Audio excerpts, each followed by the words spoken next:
Hello, geography students. This is Mrs. Politsky, and I have your notes for chapter 13, section 2, talking about the history of Eastern Europe and Western Russia. So, as we go along, make sure you're jotting down what we need. Within this region, we have many different ethnic groups that settled into Eastern Europe and Western Russia long before there were modern national borders. Most of the people of the region are what we call Slavs. This is an ethnic group that includes people who are Polish or Poles, Serbs, Ukrainians, and other Eastern Europeans. Early Slavs migrated from Asia thousands of years ago, and they settled in the area that is now part of the Ukraine and Poland. Magyars and Romanians are non Slavic people, and they settled in places like Romania and Hungary. The Magyars invaded what would become Hungary in AD's 900. They would be invaded and conquered by the Austrians over time. Today, the influence of the Hungarian culture goes back to a language that was developed by the Magyars. During the late 1200s, the Mongols of Central Asia, called the Tatars, invaded Russia and controlled it for about 250 years. In time, Muscovy became the strongest state, and its main city was Moscow. In the 1540s, a man named Ivan IV, aka sometimes known as um, a really bad guy, but we'll talk about that here in a second, was one of the princes of Muscovy, and he defeated the Mongols and declared himself what is known as a czar. Czar is basically a term that means Caesar or emperor. And he became the Tsar of Russia, and Ivan had total power, and he was known by some of the people he defeated as Ivan the Terrible, because he was so cruel and he was a savage ruler. Though there are some people in Russia that think he was a really great guy. So it's all a matter of how history spins things. In 1613, you had the Romanovs who came to power in Russia, and they ruled for about 300 years. Strong czars such as Peter the Great and Catherine the Great built Russia into an empire. Most Russians at this time were serfs or farmers who could be bought and sold along with land that they worked on. For the most part, being a serf was a lot like being a slave. Once you were basically living on a farm, you were there for life, and so were your kids, and you never really could move beyond being a serf. Serfdom would be abolished in 1861, about the time that we were having an American Civil War here in this country.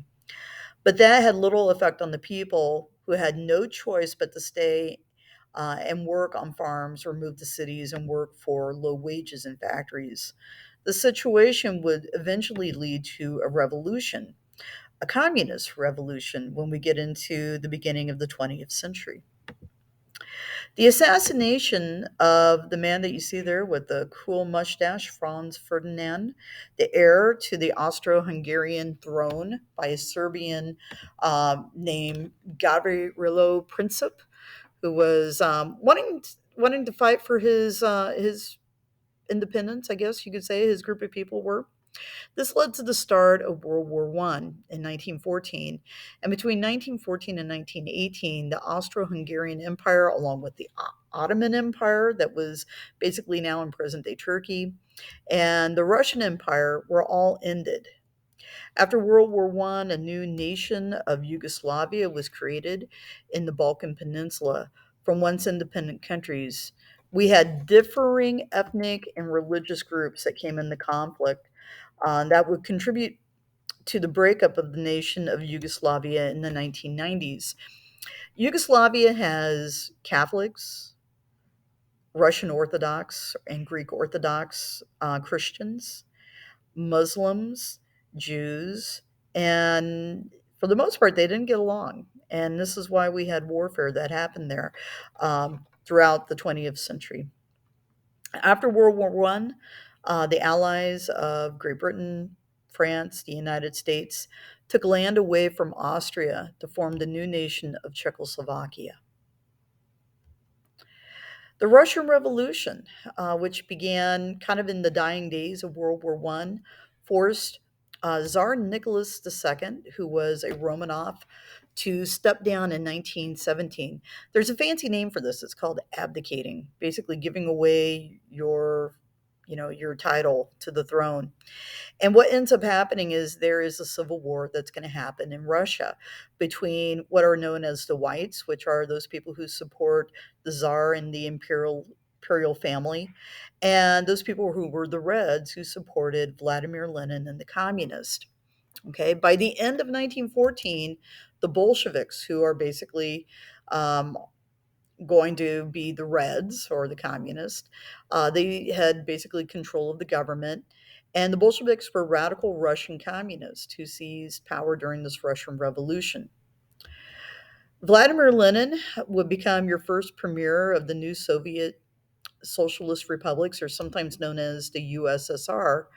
And he did so probably in the early 1920s, but he died in 1924. And this led to probably the more notorious and more brutal Joseph Stalin coming to power. He was a brutal, paranoid leader who used terror and force against his own people and his neighbors. He wanted to spread a Soviet style of communism throughout the world. Joseph Stalin forced the collectivization of all agriculture, which basically means this: the government is going to control the farms and tell farmers what to do. And unfortunately, the government doesn't know a lot about farming. And this led to a major problem. Peasants and landowners who were in Ukraine, they protested this. And just so you understand, Ukraine was the breadbasket of Eastern Europe. It provided a lot of wheat, provided a lot of food to Russia. And when the government's telling the Ukrainians how to farm, what ends up happening is it leads to a massive famine that killed millions of people. And we can thank Joseph Stalin for that. During World War II, the USSR, the United States, and Great Britain were what we call the Allies. Though I'd have to say, at the beginning of the war, Nazi Germany and Russia signed a treaty that led to basically the attack of Poland, which really started World War II.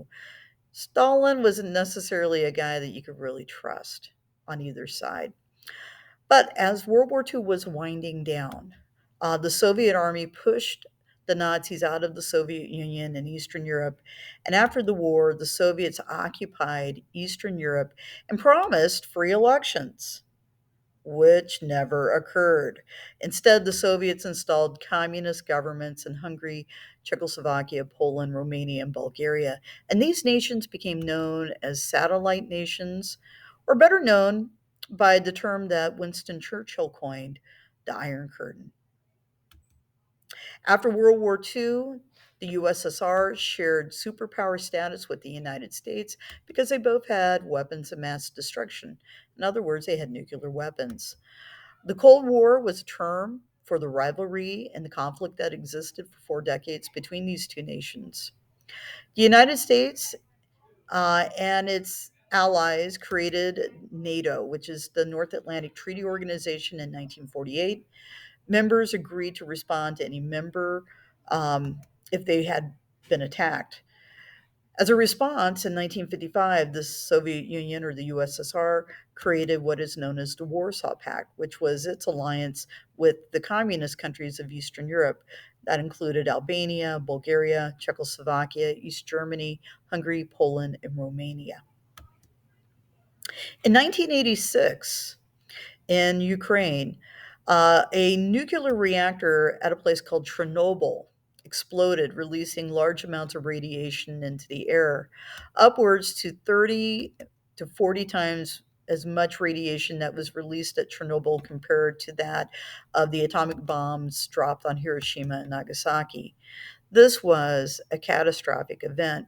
And as a result, as you can see, the reactor here, which is totally decimated, the city of Chernobyl was evacuated. And in that time, in the last not quite 40, but getting close to 40 years, it has become a ghost town.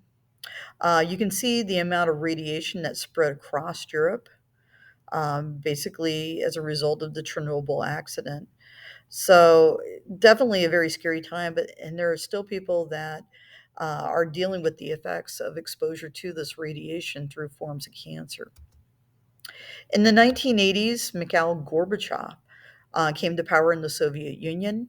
He announced new policies, one being glasnost, which was this idea of openness. And it was an attempt to give people in the USSR and its satellites more social and political freedoms, which was a huge change compared to what life was under a lot of the old communist rulers.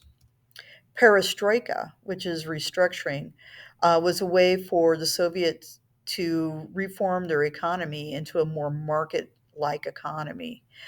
These changes were tremendous and actually, in a sense, opened the Soviet Union to talks with the United States that eventually are going to bring about the end of the Cold War.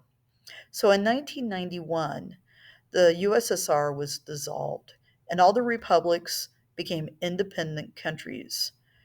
Ethnic tensions flared in the Balkan Peninsula, which we mentioned before, in Yugoslavia. And as a result, this led to disputes among the groups and tore Yugoslavia apart in the 1990s. We had a series of wars, and probably a guy that, you know, probably is more synonymous for causing lots of death and destruction was a guy named Slobodan Milosevic, who you see down there in the bottom corner. He practiced genocide against the Bosnian people. If you see the cover of the Time magazine, kind of up there in the, kind of the right hand side of your screen, um, Milosevic actually set up what would be the equivalent of concentration camps and basically put a lot of the detainees on starvation diets. And you can see the man who is emaciated in front of the fence there. Milosevic was charged with war crimes, crimes against humanity, and eventually he was arrested and sent to The Hague, which is in the Netherlands. He would go on um, to be sentenced.